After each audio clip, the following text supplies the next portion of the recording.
but I think we okay, now we are I'm going on live. can for around 1 minute and then Ajahn Worapong will start after 1 minute. Let's wait people for Hearing. I think it's getting, so anyone can check whether it's appear on Facebook Live or not. But I think yes, it's work on Facebook. Okay, so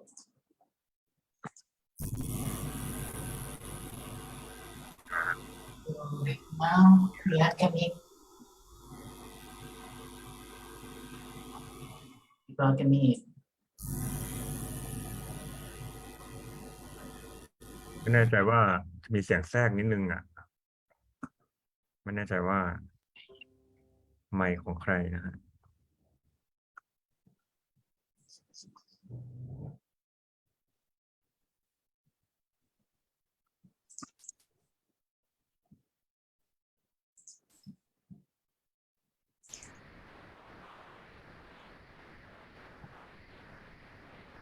All right. Okay, I think it's time that we should start, right? So please let me introduce myself. I'm Worapong Charoenwong, a member of Department of Humanities, Faculty of Social Science and Humanity, Mahidol Universities. And today we are honored to have Assistant Professor Avishek from National Institute of Technology, Silchar, with us. And today he will deliver his talk sharing perspective on an insightful topic. The topic is the university universalizable, the discursive limit of liberalism. So may I introduce Dr. Avishek a little bit. Dr. Avishek is a visiting scholar at Faculty of Social Science and Humanity at Mahidol University, and he's a permanent member in National Institute of Technology, Silchar. He's earned his PhD in Cultural Studies from Trent University, Canada. So his research touched upon literary and cultural study, media studies, and South Asian studies. He has worked on several books and articles. For example, the book on the Pagorn in the South Asian imagination, resilience, agency, and representation, just released last year. And some article that is notable, like post-memory and the third generation's inheritance of the Indian partitions, a comparative study of the linguistic register across spatial axes, remediation, virality effect, and phenomenological rating into the Alan Kurdi image. So these are an exciting moment that we will have today to listen to his talk and share and share with him our ideas. So this the first speaker, and today we also are honored to have a distinguished respondent, his Associate Professor Dr. Pagorn Singsuriya. He's a scholar in humanities, Faculty of Social Science and Humanity, Mahidol Universities, to give us his reflection on the talk given by Dr. Avishek. So today, I think that we will have benefits a lot from this talk. Okay, so without further ado, I'd like to invite Dr. Avishek to start and give us his insightful ideas. Please. So thank you so much, Ajahn Worapong, for the kind introduction. Am I audible? Yeah. Okay. And thanks to Ajahn Pagorn for generously agreeing to serve as a discussant. So what I'll begin with, actually I'll begin with Ajahn Pagorn's comment from my last lecture. If those of you who were there last week, if you remember, Ajahn Pagorn made a very interesting comment in the sense that we are trapped, no matter whether we want to go back to our indigenous roots or we want to go follow the Western template of the epistemological modernity and so on and so forth. So I loved the metaphor that Ajahn Pagorn used last week, which is the metaphor of being trapped. So I'll pick up the thread from there, and those of you who were there last week, you will realize that this is actually a continuation from last week. So this is basically one lecture. I've split it into two for the interest of time.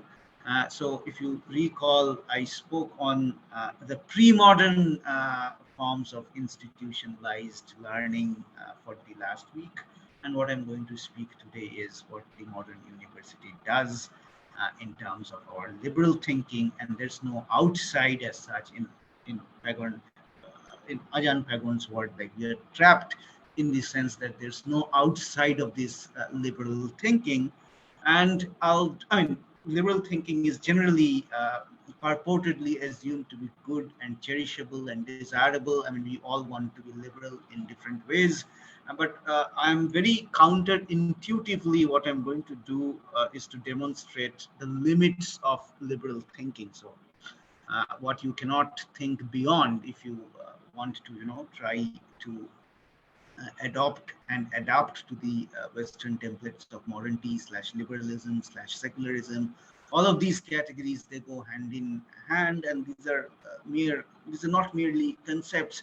They also come with certain cultural baggage and certain heuristic devices.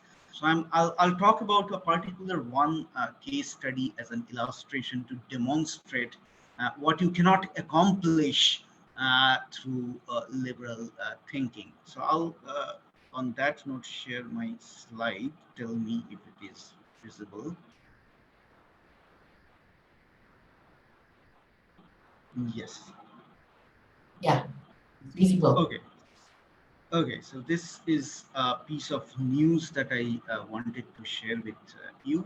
What you see on screen is the case of this Muslim guy who was appointed as an assistant professor at Banaras Hindu University back in 2019 in the winter. So he was appointed as an assistant professor in the faculty of what they call Sanskrit Vidya Dharma Vigyan. So I'll show that in the following slides. You do not have to, bother about the names and the terminologies, but I'll quickly just recap you what exactly happened, and I'll take off from here. So he was appointed as a faculty member, as an assistant professor of the Sanskrit Vidya Dharma Vigyan. So that's a department. Very interestingly, this is one of a kind department that only exists at this one particular university. So this is a university in northern India, supposedly like one of the good public universities in India. And as the name suggests, it is located in the northern province of Benares. Benares, and if you, those of you who are familiar with the Indian map, Benares is like one of the oldest living city. Its history goes back to a few thousand years old.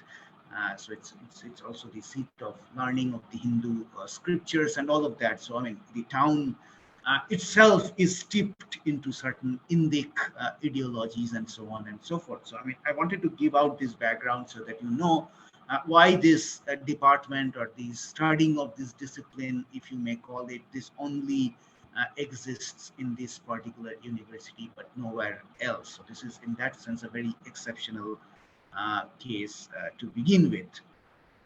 So following this, following his appointment, student protests broke out in the university. Students from the Akhil Bharatiya Vidyarthi Parishad, AVVP, that's the abbreviation. So it's a student wing of the right-wing political dispensation. So I mean, the current prevailing government, as most of you would know, it's a right-wing conservative government.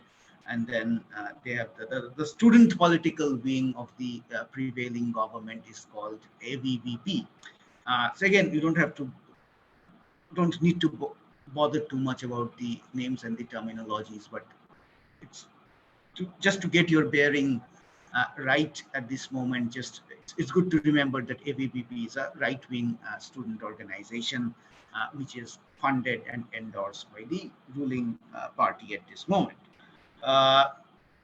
So they demanded that Khan is the guy, Firoz Khan is the name of this professor that I am referring to. So they demanded that Khan's appointment be revoked, for they believed that a Muslim person cannot teach Dharam Vigyan. So Dharam Vigyan is the discipline. So they demonstrated in front of the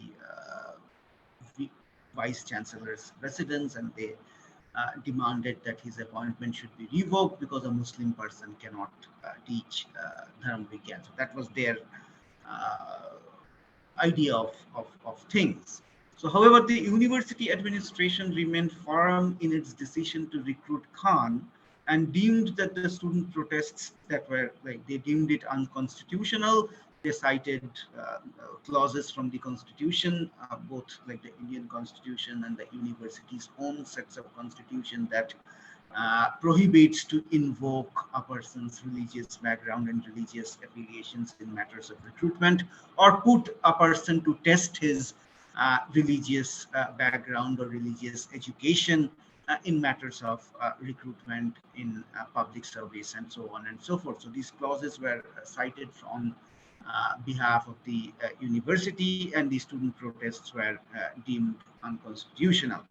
But the curious thing is, I mean, in the midst of this protest, and this was happening in November 2019, and this was fairly the time when I was so this is now a published paper, so I was drafting the papers. I'm now, what I'm speaking today comes from the paper that I had drafted, and I was drafting the paper back in November when the protests were still rife and going on. So the interesting thing is the faculty, that is Khan, he left the campus, he resigned from his job even before these protests and this whole thing found any resolution. So he cited security concerns, so he didn't feel safe at the university premises, and he quit the job and he left. So that's the basic story. And my today's talk is going to build upon this, and I'll take off from here. So meanwhile, popular media outlets, as you know, I mean, they sensationalize every possible thing they manage to get their hands off. And most of the newspapers and the 24/7 media outlets on television, they clearly kind of started to exploit the religious connection here, because ABVP was involved, which is, as I said, is the student wing of the ruling political dispensation. So they tried to play on that, and they exploited this religious angle, and they made a very interesting story out of it.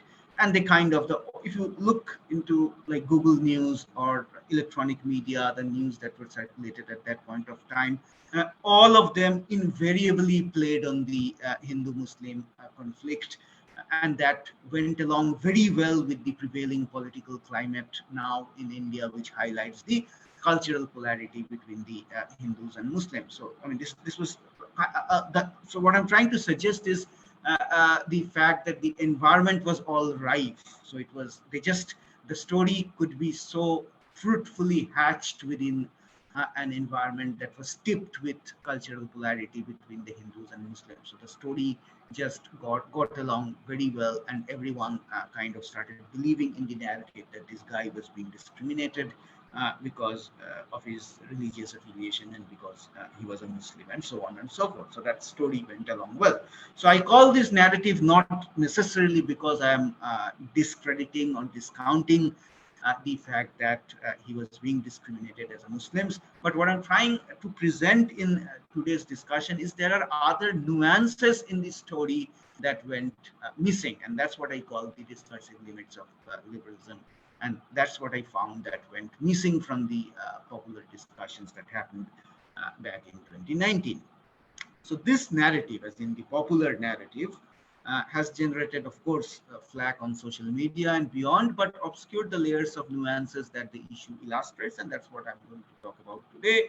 So working at the interface of pedagogy and culture, my talk teases out how religious identities and issues of cultural differences ensuing therefrom constitute a very important aspect of the modern secular Indian academy. How I mean, we love to imagine our universities as modern, liberal, and secular, but at the same time, religious identities are so fundamentally constitutive of the university or our academic structure. So I'm trying to look at these contradictions. The whole discourse, how it unfolded back in the winter of 2019, illustrates the point that how religious identities still actually matter in secular spaces.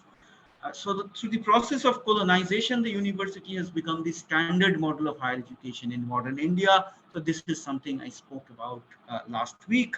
So however, the normative status of the university and its emergence has come at the cost of deculturation of the vernacular pedagogic cultures that existed outside of the modern frameworks of knowledge. So if you remember my talk last week, this is basically what I said. I mean, there's no outside of these modern thinking about education. We don't have alternative models. We cannot think beyond the framework of the modern university, and so on and so forth. So this was more or less what I spoke last week. So this is very pertinent in the case of India, where the whole paradigm of higher education has been derived from and designed on the European and later American model of the universities. And if you remember my examples of the Indian Institutes of Technologies last week, this is the point I was making. There's a cultural shift from the European academia to the American model of the universities, driven by research and productivity and so on and so forth, without due recognition of whether this was fit for the purposes within the Indian context. So there was they didn't tally whether these models work well with the Indian scenario. These models were just rather imported. So the problem is I'll show this. Yeah. So the problem here is not so much with the Western or the American or the European university as such, but the problem, what I draw on this book, can you see the book cover on screen? Yes. Yes. Yeah. Okay, so the slides are moving, good. So I draw this concept from this book called The Imperial University, as you see, edited by Pia Chatterjee and Sunaina Myra.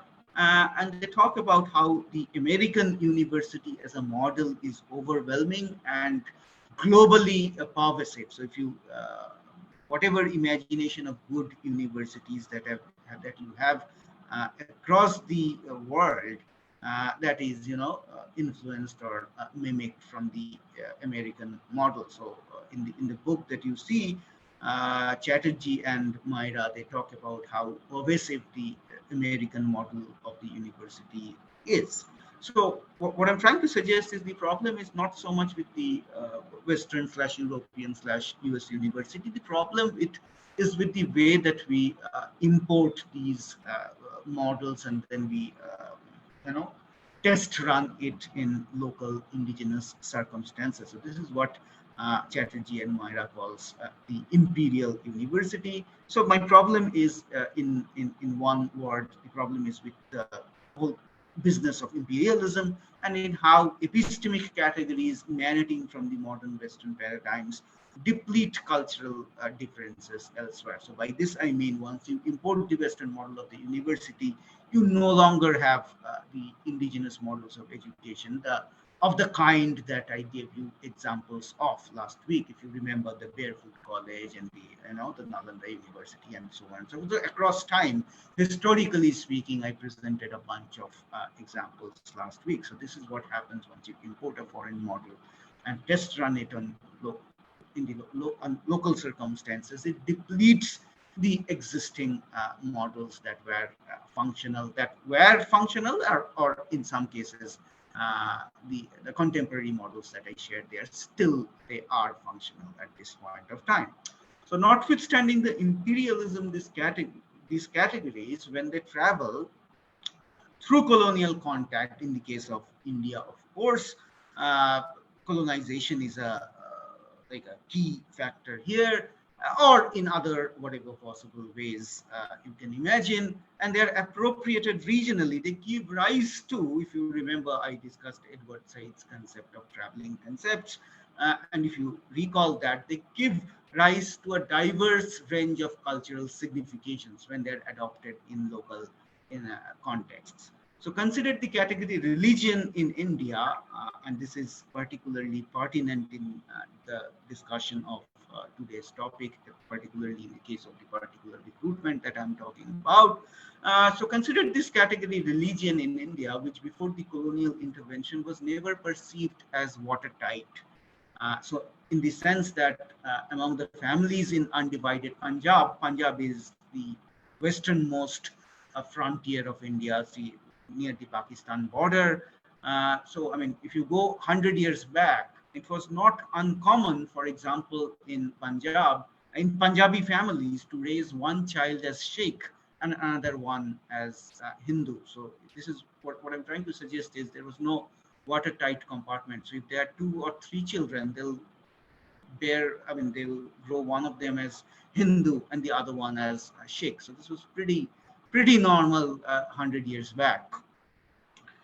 Even today, many Indians who practice non-Indic faiths, for example, Christianity, Judaism, or Islam, they observe many Hindu practices and beliefs. And conversely, many Hindus include icons of the Buddha, Mary, and Christ, and many Muslim mystics in their personal shrines and altars, and they visit Muslim and Christian pilgrimages and festivals. So these are pretty normal, and you do not have to, historically go back to a time back in memory. I mean, this happens even today. If there's a quasi-religious festival or a fair, most likely religious communities from across, faiths would come and visit it without having to determine whether you are a Hindu, Muslim, Sheikh, and so on and so forth.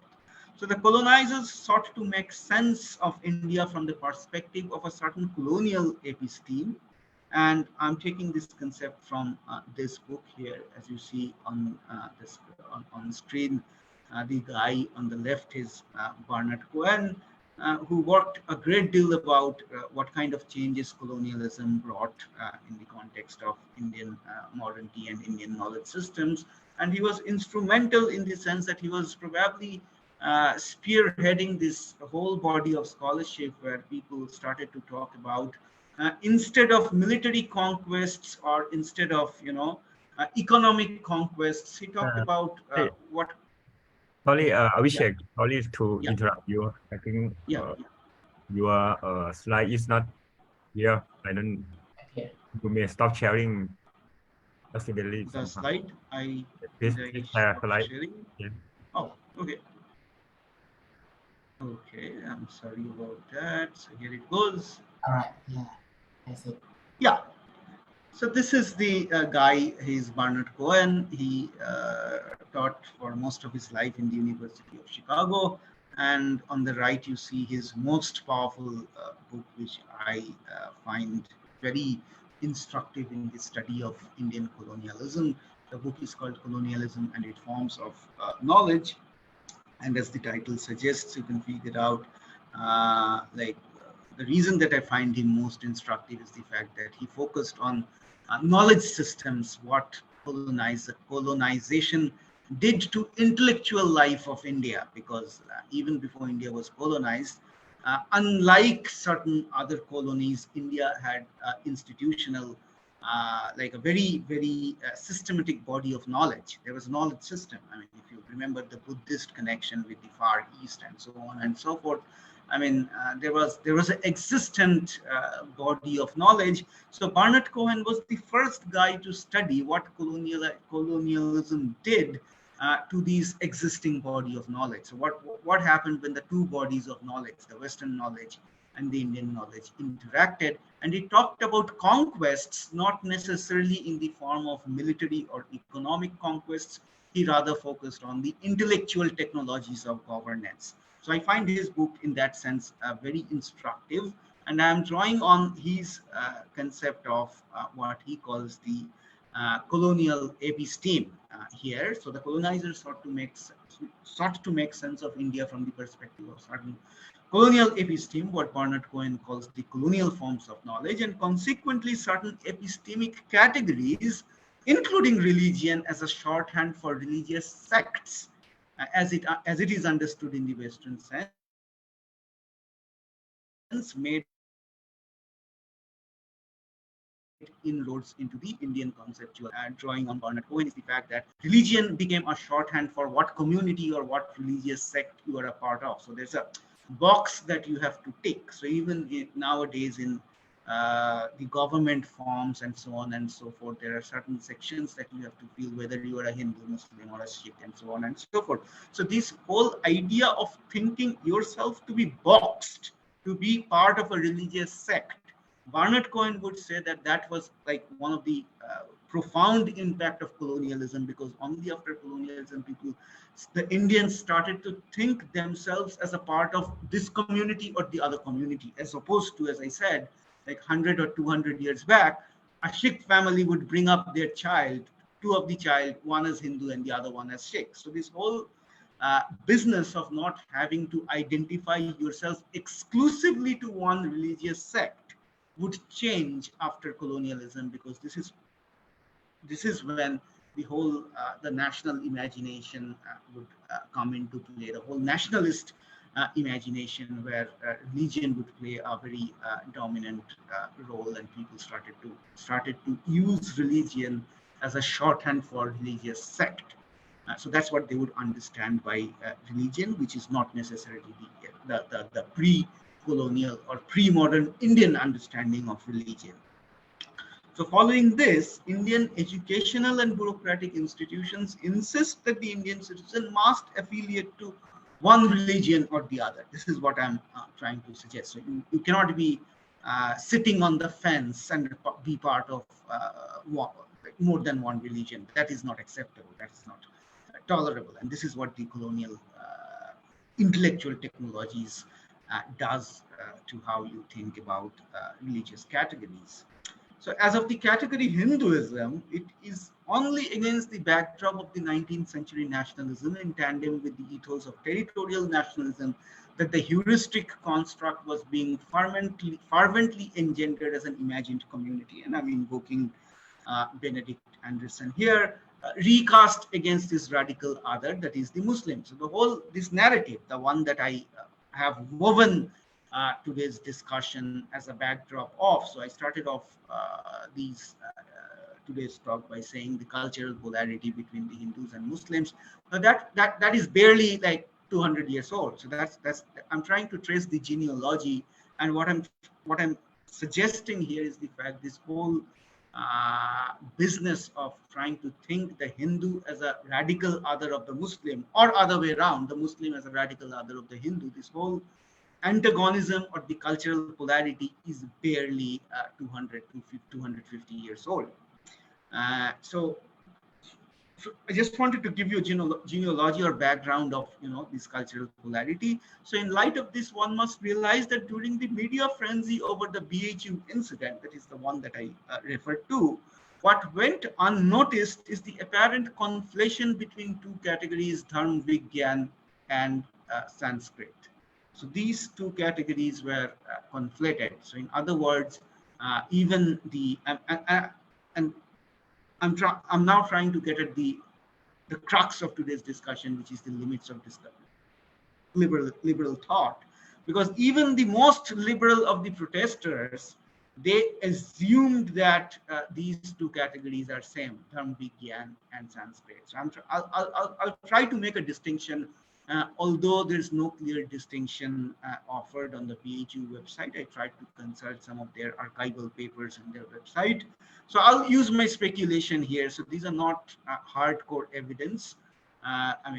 There's no archival evidence as such offered by BHU. And what I'm going to say next, what follows, is basically my speculation. So what I read, through the protests that happened. So what I'm trying to suggest is what went unnoticed is this apparent conflation between these two categories, Dharmvigyan and Sanskrit.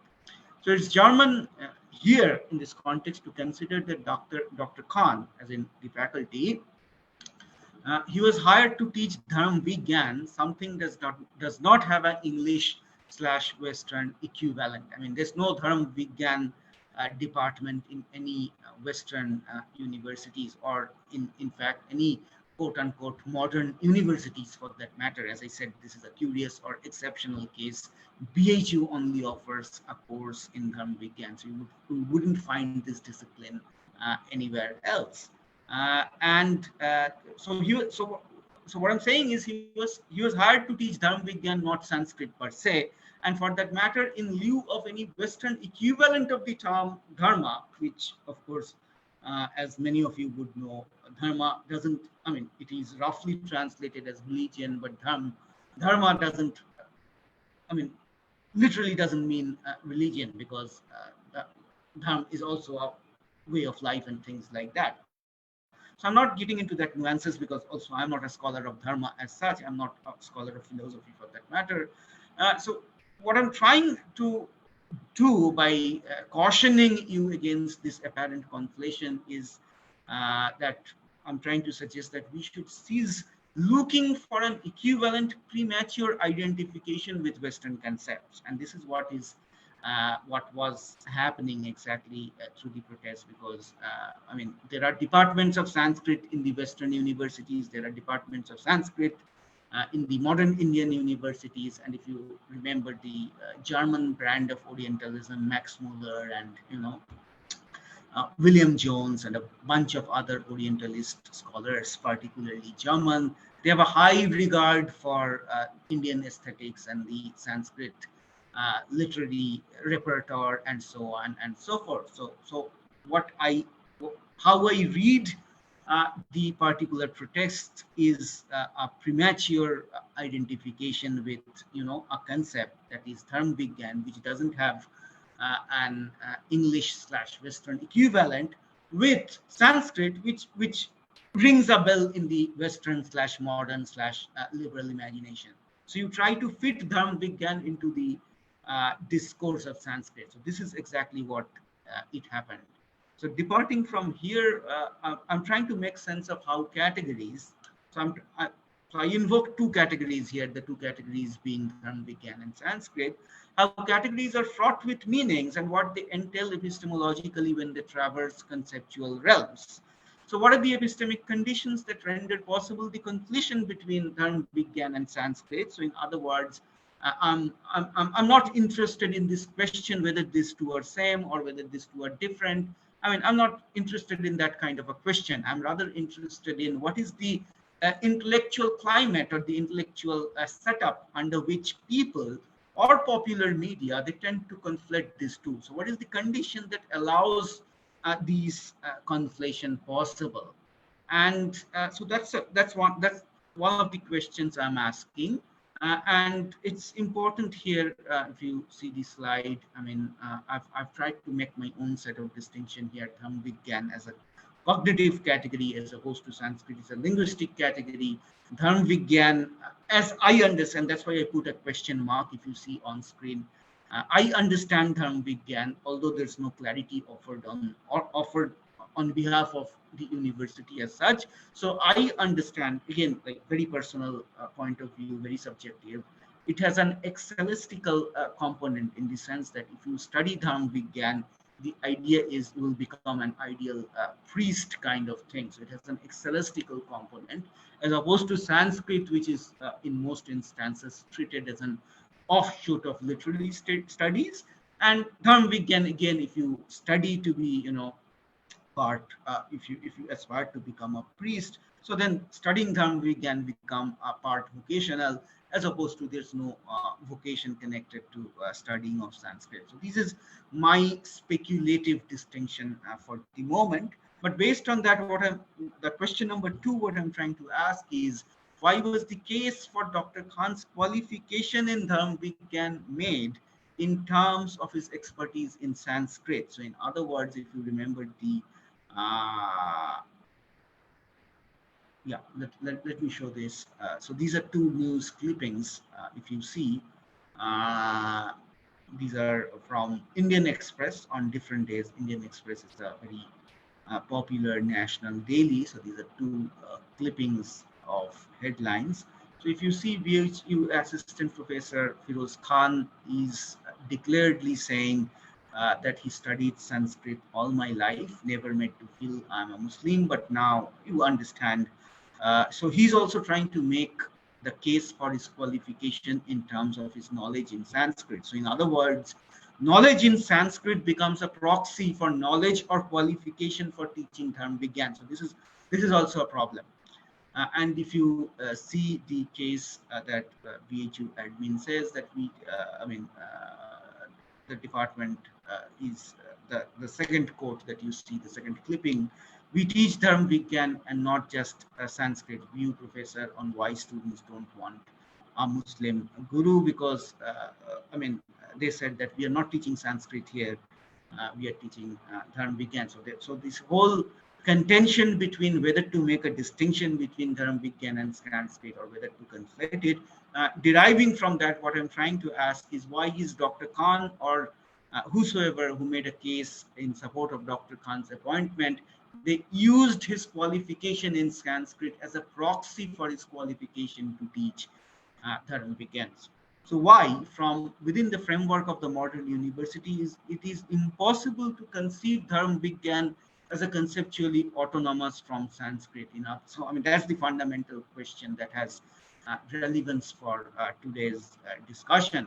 Of course, the Indian scenario is just a case study. You may, of course, forget about that. But what is important and pertinent from today's discussion is that how Dharm Vigyan cannot be imagined as conceptually autonomous from Sanskrit. And this is largely, I ascribe to the discursive limits of the liberal thought. So the entire liberal camp, as in who came in support of Dr. Khan, however, did not cite why and how Dr. Khan is qualified or how Dr. Khan's expertise in Sanskrit equips him to teach Dharm Vigyan. Instead, institutions like Aligarh Muslim University, which is in Delhi, again, it's a it started out as a minority university, and because at one point of time Muslim students were being discriminated, so they started a university to accommodate more Muslim students. So it's a Muslim majority institute, and they still have reservations on basis of religious minority. So again, it's a good university in Delhi. And there's the other university, which is Ramakrishna Mission College in Kolkata. Again, it's a religious, it's a college, it's a secular college, but guided by religious organization. So Ramakrishna Mission it's a religious mission, and then they have their own educational wing. They have a college which is of course modern and secular, but the management and the admin, everything is religiously guided. So it's like having one of the kind of the Buddhist colleges that you have in Thailand. So they do not necessarily teach Buddhist diktats, but they're run by Buddhist admin. So it's the Ramakrishna Mission is that sort of a college. So in the context of Dr. Khan's case, they invoke these 2 examples, like the Aligarh Muslim University and Ramakrishna Mission College, where Muslim faculties uninhibitively teach Sanskrit. So they cited these as exemplars, and then they said that if this can happen here, why can't this happen at VHU? But again, what went unnoticed is the fact in both these colleges, they don't have Dharm Vigyan as a discipline. And in both these colleges, the Muslim faculty were teaching Sanskrit, not Dharm Vigyan as such. So strengthening this narrative, Dr. Khan, as you see, I showed you the newspaper clippings. Dr. Khan repeatedly, he appeared on newspapers and live television shows. He was appearing periodically in news pieces, and he declaredly said, "I don't know the Quran as much as I know Sanskrit literature. So this is one of the news article that quoted Dr. Khan saying that he doesn't know the Quran as much as he knows Sanskrit literature. So what needs to be asked then is, if expertise in Sanskrit. So I asked that why are these two being conflated, Dharam Vigyan and Sanskrit, and now I'm asking the reverse question: if these two anyway has to be conflated, then why these two have to exist as separate departments? So if expertise in Sanskrit literature is perceived as a sufficient and necessary qualification to teach Dharam Vigyan, why do Dharam Vigyan and Sanskrit function as separate departments, and by extension separate object of inquiries within the organizational matrix of BHU? So in other words, why does BHU have these two departments? If qualification in one is apparently deemed okay or sufficient to teach the other, why these two departments function as two departments? So that's the question that I have. So each category is a product of certain episteme, if you recall Foucault's concept of episteme here. So the dispelling of, in Foucault's word, the epistemic rupture between the two conceptual categories here, which I insist they have like different cultural, geographical, temporal, and semantic histories, points to the depletion of cultural differences that the Indian university embodies. So in other words, like the whole one size all fits approach. I mean, here we have a very curious exceptional case. So I'm using this as a case of exceptionalism right from the beginning. So you have an exceptional case, and this is what I call the poverty of imagination, because you cannot treat the exception as exception, because you want to fit into the model of the Western imagination. Even in the most advanced and liberal thought, you have this tendency of fitting it into the Western modern secular framework. So that is the problem, and that is what I call the poverty of imagination. So the Orientalist aggrandization, and this is what I refer to when I invoked William Jones and all of the German Orientalists, and this is what we refer to as the Orientalist aggrandization of the classical Indic texts, led to the canonization of Sanskrit as an academic discipline in the 19th century. So only when especially the German Orientalists were interested in the Indian classical literature. And if you remember last week, I mentioned the reason was far from being innocuous. I mean, they were interested in the literature. Of course, there were certain exceptions. People like William Jones, they were just, interested in what he called the beauty of Sanskrit language, a very abstract and subjective imagination. But of course, the institutional reason was they thought that if you want to make sense of a race, you have to know its literature and cultural well. So they took Sanskrit literature as a window to the Indian culture. So that was the institutional admin side of the logic. Of course, there are certain exceptions like William Jones and so on and so forth. So I'm not going to the nuances of the exceptions right now. But this whole Orientalist aggrandization happened in 19th century, though not innocuously. It was guided by a very administrative, bureaucratic reason. So this started off with the Indologist William Jones and his acolytes in particular, so the Intellectual Association, taken off at the Asiatic Society in Calcutta. I mean, you don't have to necessarily know these details. So William Jones came to India. He came as a civil servant, and he founded, because he was so interested and so mesmerized by the beauty of Sanskrit language, he founded the Asiatic Society in Calcutta just for the interest of researching and studying Sanskrit language and literature. And this was founded in the late 18th century, and there was this intellectual climate with his set of acolytes. There's a bunch of people who clustered around that organization, and it became a seat of learning Sanskrit in the culture.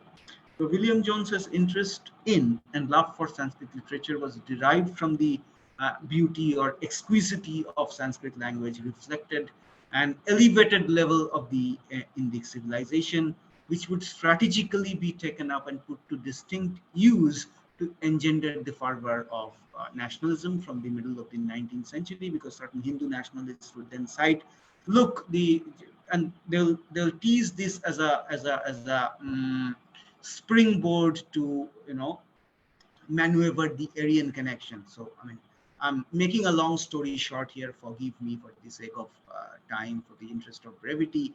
I mean, there was this foundational Hindu nationalist logic where they would say, look, the Germans were interested in the Indic culture. Precisely, there's an Indic/Aryan connection between the Germans and us, and this was, of course, very, very racist.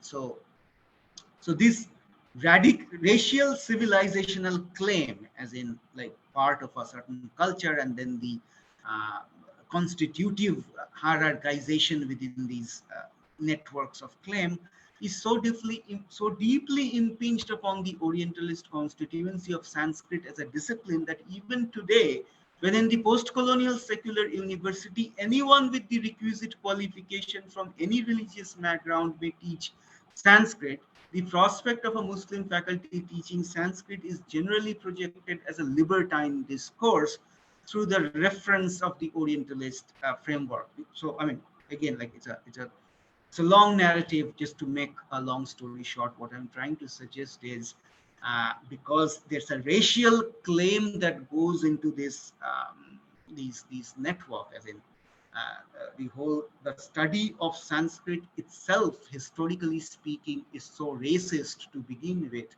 that even today, within the post-colonial secular university, when a Muslim guy comes to teach Sanskrit, it is generally assumed to be very emancipatory. It is fundamentally radical, because the racist claim is underpinning that narrative, because the study of Sanskrit is in general very racist. So that's my proposition here.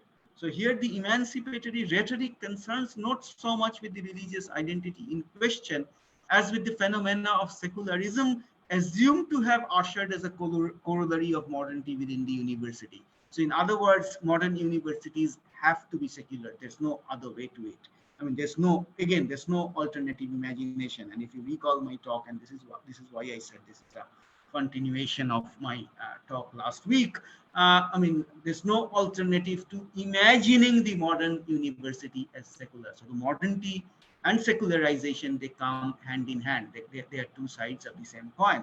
So however, the secularist discourse in India, besides the rigid categorization of religious identities, has taken after the Western template, and as scholars like Rajiv Bhargava and here, this is the last slide that I have. The notion of the secular university thus leads to, and I'm drawing on, sorry. Yeah, I wanted to show this. So the secular university is like already, as I'm trying to present it as a case of deculturation and de-indigenization, and this is an argument that I'm drawing on Rajiv Bhargava and Ashish Nandi, because they say that in traditional societies, secularization comes as a corollary of like modernization forces, and what it does is it deculturates, it depletes the local traditional indigenous cultures. Especially this is pertinent and acute in societies that are already steeped in religion. Indian society, for example, I mean that was the whole Gandhian objection to Western modernity, when he said that I mean these traditional societies are steeped in religious belief, and in the zeal to be modern, when you secularize these societies, there's a natural imbalance that happens. That was the Gandhian objection. So this warrants our attention to the problem of conceptual modalities in the Indian context and their equivalences or lack thereof. Equivalences or their lack in the Western vocabulary, when discourses of modern truth through tutored colonial blueprint furnish hybrid concepts. So this is again like one of the concepts that I referred to in my last lecture. So what I refer to hybridity is when a traditional, I mean, again, invoking Homi Bhabha and Edward Said, when these models travel, when modern models travel to traditional places, what happens? So modern universities are modeled on Western secular curricula, and what you have here, the Dharm Vigyan, is not necessarily a reflection of that. I mean, Dharm Vigyan is not necessarily secular to begin with. It is steeped in religious ideas.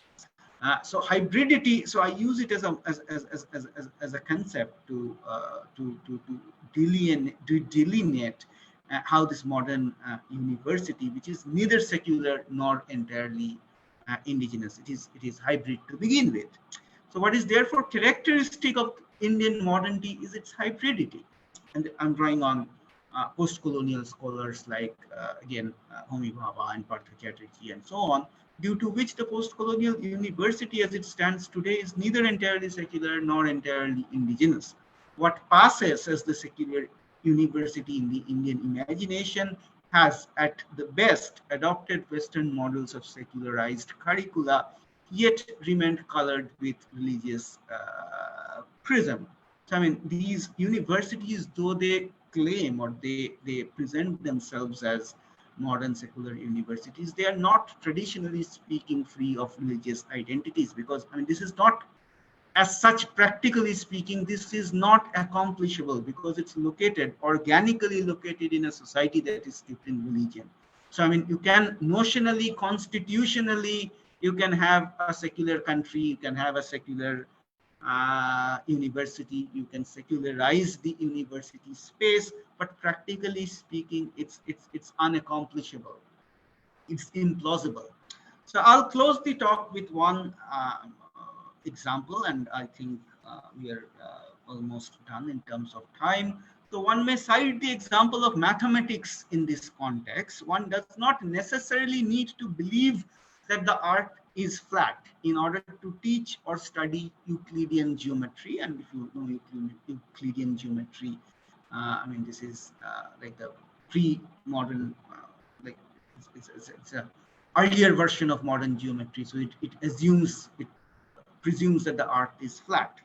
So, I mean, if you are a teacher of Euclidean geometry, if you teach Euclidean geometry in class, or if you take a course in Euclidean geometry, you do not have to necessarily believe that the earth is flat, right? I mean, you can still, you may hypothetically or provisionally assume that the earth is flat and approach Euclidean geometry analytically as a curricular exercise rather than a belief. Contrarily, I mean, mathematics, I invoke the example of mathematics because mathematics is an example of a very modern discipline. So it organically underwent a certain evolution to be adopted in the modern secular university structure, as opposed to, so I'm now contrasting Dharm Vigyan with mathematics here. So contrarily, Dharm Vigyan is not comparable to the median imagery of the modalities and functionality of other disciplines like mathematics, precisely because it is already constitutive of the Hindu life world.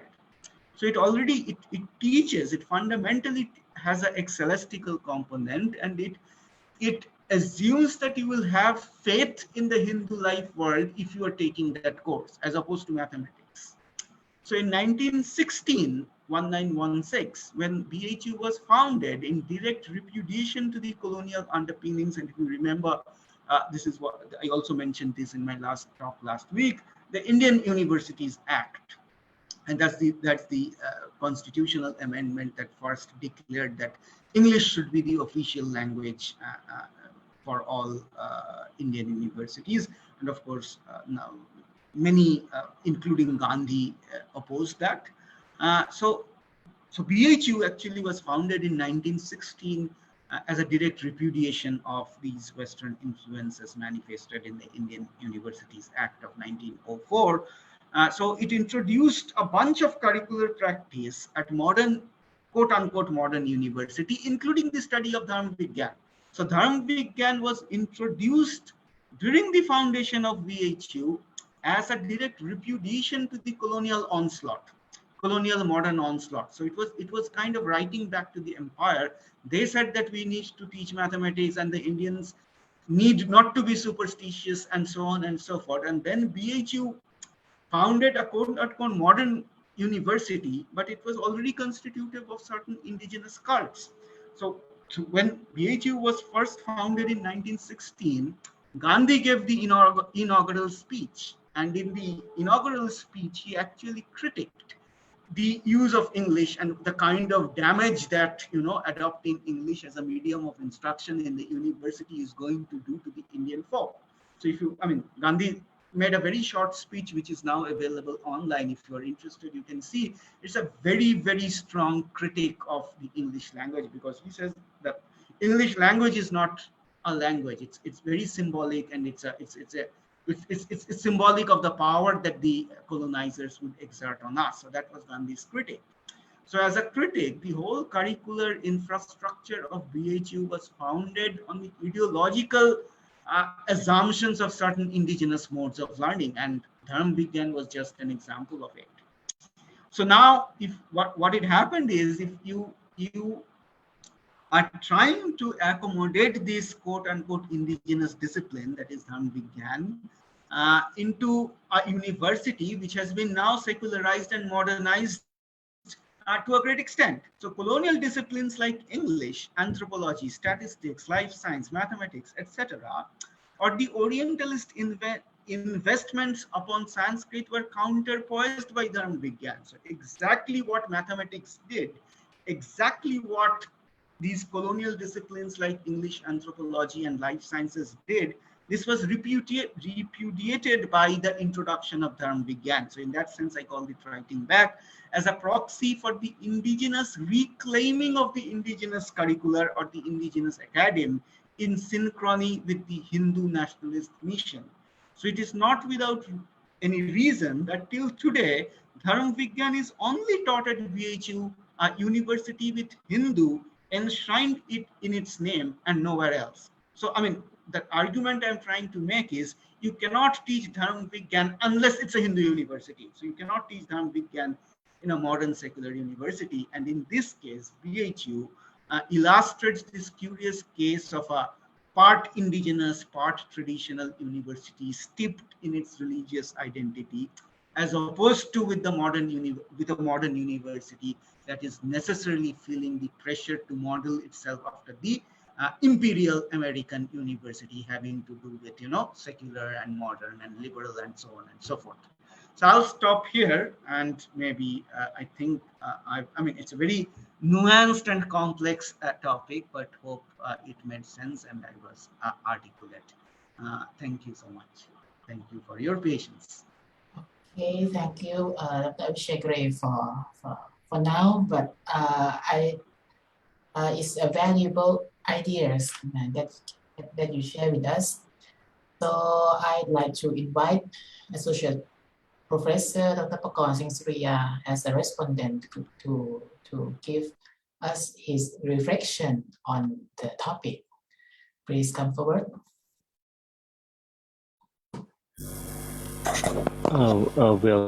Thank you very much for your excellent presentation. Actually, I feel, as you said, that is very complicated. Right. On the one hand, we know that, according to your words, the model of the university in India or even in Thailand is taken from the West, or even today the American influences are a lot higher. So we are trying to model our university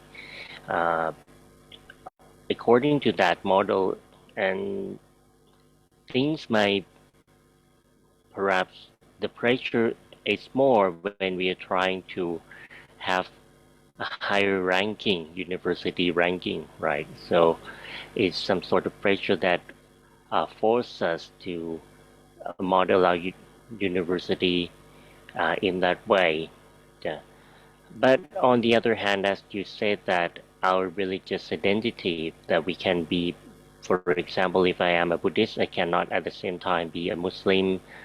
And when we apply for a identity card, right, we cannot choose more than one religion, as you said. I cannot choose to be both Buddhist and Muslim at the same time. And of course, that also happens here in Thailand. And what is interesting is that uh, things that we receive from the same source, from the same Western source, that is, we receive the liberal secular model of university from the West, and at the same time we receive this idea of uh, religious identity from the West, and then they eventually clash, especially in India. And it's like people that the students, right, from the ABVP uses the concept of religious identity uh, in order to fight against that liberal model of a university, right? And actually, at first, I wonder why, and later you just give us an answer that they want to sort of replace or want to fight against the Western discipline. They want to reclaim their space. They want to introduce some sort of indigenous discipline that uh, reminds me of something that's happening here, but maybe not as violent as it happened there. Here many people try to speak about the so-called Buddhist sciences, and so we have that sort of hybridity. We have everything Buddhist, Buddhist anthropology, Buddhist sociology. We try to have uh, something similar, but what is interesting is that it seems it's not an effort to reclaim anything. It is not an effort to compete with Western disciplines, but it is something that people do in order to, well, I'm not sure whether it is appropriate to say that, but it's some sort of method to advance some group interests, right? So some people find it hard to study Western disciplines, or some people think that it is easier if they can make use of the knowledge, the so-called indigenous knowledge that they already have, but at the same time they want to seek validation from something Western, so they create things like this, Buddhist sciences, and basically they are Buddhist, but well, some terminologies are borrowed from these other Western sciences. So perhaps this can be, I'm wondering whether this kind of thing is happening there at the BHU, that actually it is some sort of group interest that motivated the movement. Uh, so what does it mean exactly when you say, on the one hand, that they're trying to reclaim some space in the university, or on the other hand, are they trying to advance group interests of Hinduists, or they're just, what is the relationship between reclaiming and the uh, advancing of group interests over other religious identities? Perhaps this is a question that I may uh, ask you. Yeah. So could you respond? Yeah, yeah. I mean, these protests could only happen in the current political climate, and that's what I began the discussion with, because including the popular media, like everyone was like interested in highlighting the Hindu versus Muslim narrative, and it became like if you follow the news, it became a narrative about the Hindu-Muslim conflict.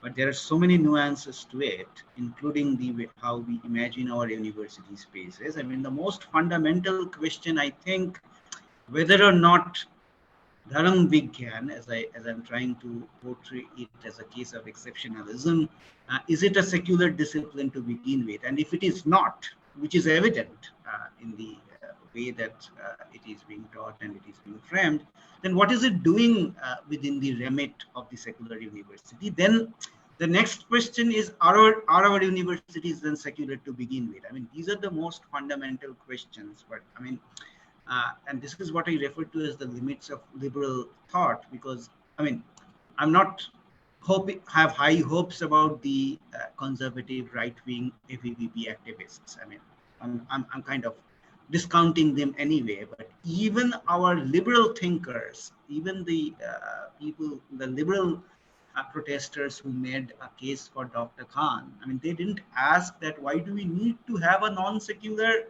discipline in the university, which claims itself constitutionally to be secular, and if it has to be there, which again, like as you have correctly pointed, because it has got to do with identity politics and the politics of claiming one's ethnic space in the university space. If that be the case, then are our universities secular? I mean, I think these are the most fundamental questions which went unnoticed, and no one actually asked this. So the fundamental premise being here is our universities are hodgepodge. I think we have, that is, we have kind of all have come to like a central agreement on this, that this is how the universities are going to function. There are spaces that have to be reclaimed on certain occasions, and on which occasions you will use your religious card, that is okay, even including the left liberals. And then there are spaces where the universities will aspire to be completely secular and modern after the US model. Yeah, I'm thinking of two types of universities here in Thailand, and maybe some comparison with cases in India might help us better understand. One type of university here consists of those that start primarily with the goal of being the so-called liberal and secular universities, but later religious influences come in, right? But basically the main structure is liberal and secularist. But the other type of universities comprises those that primarily started with religious goal, or maybe basically they teach the so-called indigenous knowledge, but actually it is doctrinal or religious knowledge, but they try to put on makeup so that they look like liberal and secular university. In the case of BHU, to which type do you think it belongs? See, like frankly speaking, like all universities in India are, or have to be rather, secular. I mean, there are certain institutions which are not universities for minority, we call them minority institutions, and those are for minority religious communities. There are certain institutions which are meant for, you know, mainly the Muslims and the Christians, and there are certain Buddhist schools of learning in South India and in the North, but they're not universities. I mean, universities by definition, because I mean that's the that is, they are constitutionally bound to be secular. And then there are tactics and strategies that certain interest groups in those universities would adopt to reclaim certain spaces. That's a different thing. But then that doesn't change the secular fabric or the secular tenor of the university. The university by definition has to be secular. For example, in BHU, there are temples, and there have been a lot of protests. I mean, they have now died down, but like 40, 50 years back, there are Hindu temples within the university. And that's because it was being founded as a Hindu university. And later, when India was independent, the whole secularist mission was then adopted and imposed. So that's the point I'm trying to make. So there are certain indigenous spaces which were forcefully secularized. And as a result, what you have is a deculturation and de-indigenization. So But it BHU seems has to fail, right? Yeah. Because of I mean, hybridity, right? And this is a curious case. BHU is a modern secular university, notionally speaking, with temples inside it. Yeah. So it comes back to your point that there is no alternative model of university, right? If you cannot show that you fit in this model, then you don't receive any validation. You are not a valid university or curriculum in the university. Correct. I mean, the validity comes from the, the liberal, secular, all of that goes into the imagination of the Western university. The validation comes from there. Yeah, I'm just curious why the colonizers have to just make the religious identity so solid, so forceful, because in that sort of thing, when people have strong religious identities, they are against secularization. But on the other hand, it seems that the colonizers want to promote secularization, want to suppress indigenous cultures. So it's like they're doing something contradictory. Well, can you explain why they're doing that? In the sense, like, I didn't understand the contradiction. Can you tell Yeah, me on the one hand, they promote secularization, right? But on the other hand, and on they the other promote, hand, they're making very fixed religious categories. yes, and religious. That was, yeah. I mean, this is exactly what Barnett Cohen studies. So, I mean, the book that I showed, like Barnett Cohen's book, The Forms of Colonization and Its Forms of Knowledge, because these were also techniques, because Barnett Cohen argues that the fixity of the religious categories were first and foremost introduced during the time when the British introduced the census. So the census as a mode of knowing a certain population was very colonial. And this is what Barnett Cohen says, that this is one example of colonial forms of knowledge, because there were indigenous and pre-modern ways by which certain rulers would know about their population. That was prevalent. But then you didn't have census. There were certain indigenous ways of making sense of the geography of the place, but there were no maps as such. So Barnett Cohen identifies these certain techniques like the census, the map, the encyclopedia. So he talks about these forms of knowledge. So I think census, to answer you, I think census would exert tremendous amount of, like, fundamentally important in why the religious categories became watertight, and they were ascribed this element of fixity. Thank you very much. That's very illuminating. So the tools that they use to control people just clash just with each other, right? Yeah. So I think it should be time for other people to ask questions. Thank you very much. But thank you for asking the questions. They were also instructive. Thank you so much. So I share my ideas about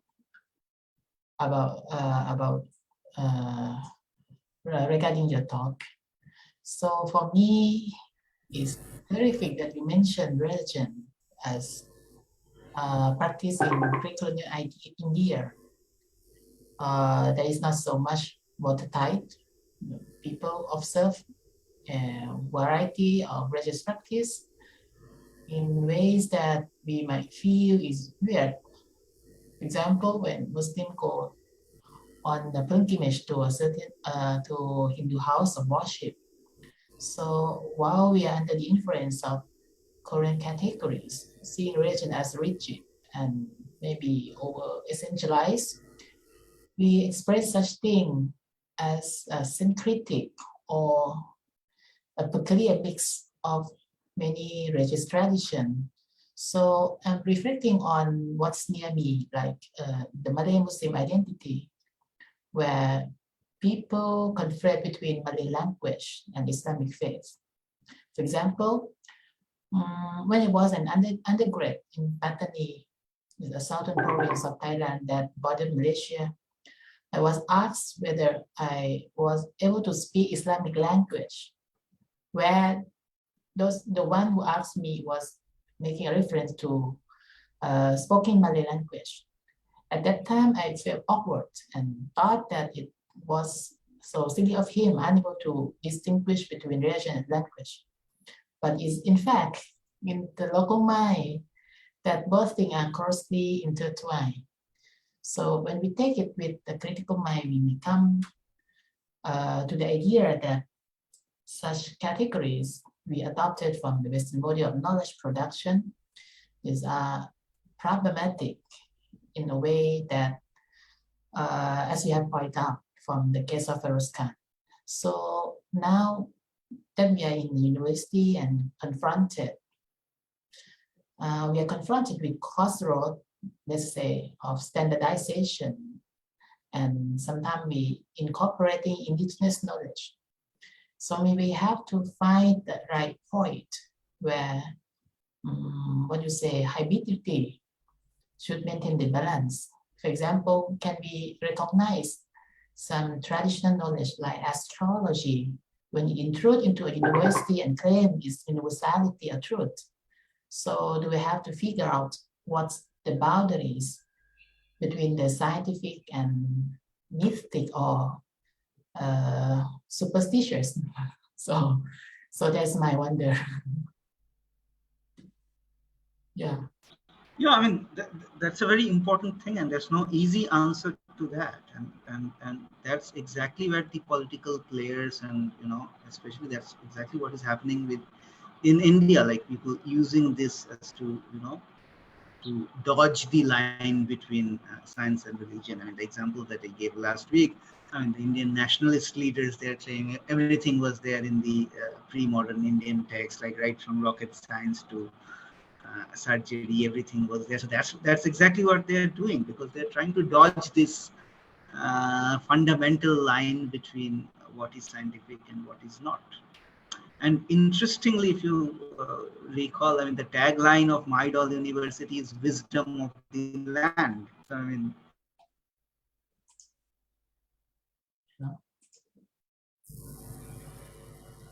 So the internet connection is off.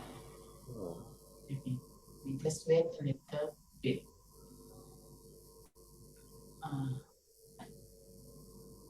So only Avishek is all right. it also has some references to, the ethos of indigeneity and so on and so forth. Yeah, I think we lost Worapong. Is weird. Yeah. I see. Yeah, I hear you, but Yeah, we missed the whole part because your connection was lost. yeah, can you repeat? No, the connection is lost again. Questions from the audience? delay. I think there is unstable connection, right? From the other end. We had the same problem in the previous session.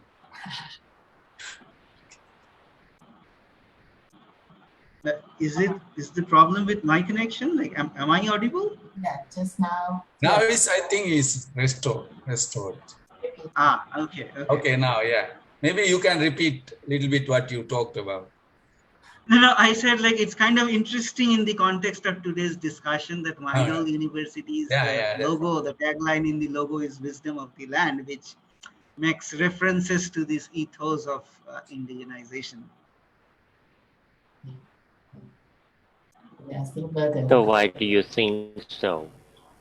because of the term wisdom, right? Of the land. Of the land. Land is a, yeah, which makes reference to, this very ethnic Oh, connection and, some implicit references to indigenization. the land means the world. Okay.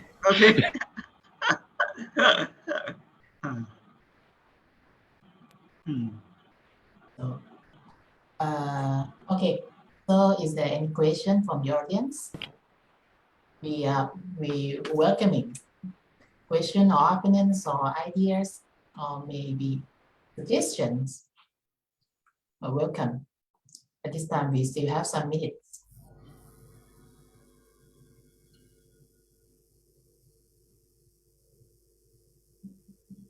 So, is there any idea?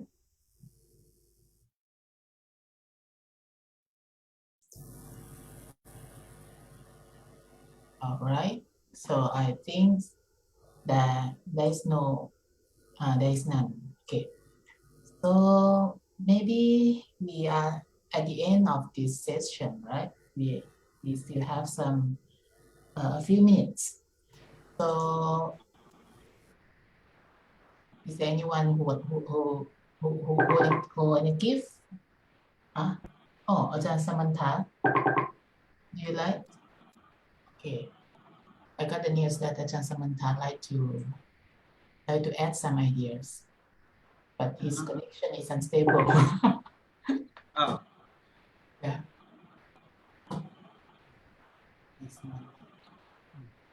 Okay. Never mind.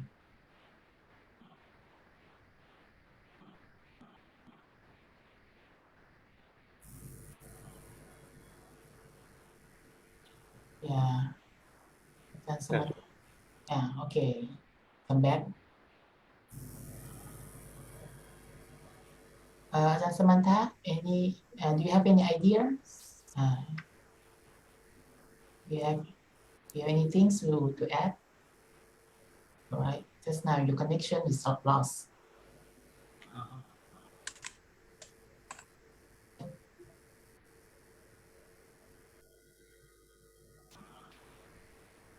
Hello?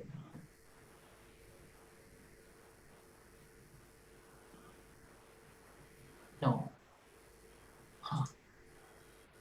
Okay, so maybe we are at the end of this session. So I just want to remind those audience to fill the evaluation forms and please.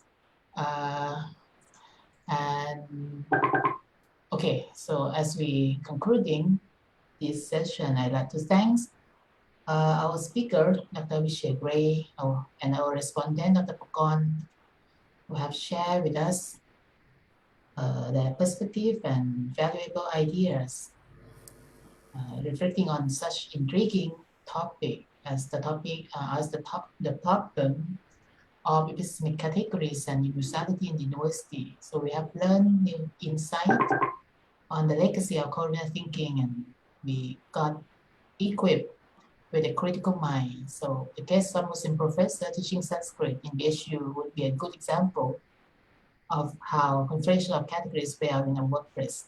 However, this is not an end of the Avishek lecture series this season. I'd like to introduce our audience the next week programs. We're going to discuss on the topic of so I'm sharing this. Let me share the poster.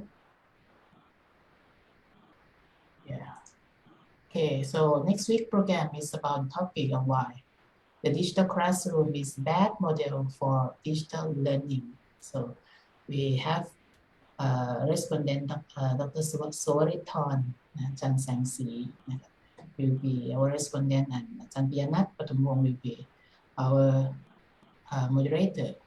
So yeah, I like you to stay tuned with us. And now next week, Dr. Avishek is still with us. Please follow us up to the end of the series. One last thing, I also would like to thank our participants and audience. I end our session here. Thank you very much, all of you. Thank you. Thank you very much.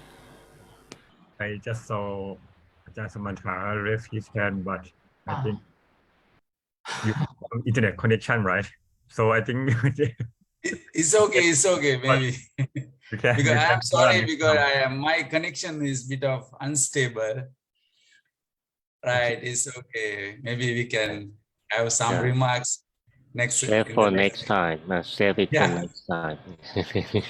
Yeah, okay. Yeah. Let So us thank respect you. the session time Okay. schedule. Ajahn Worapong, please stop sharing on Facebook Live. Okay. Thank you very much. Sorry.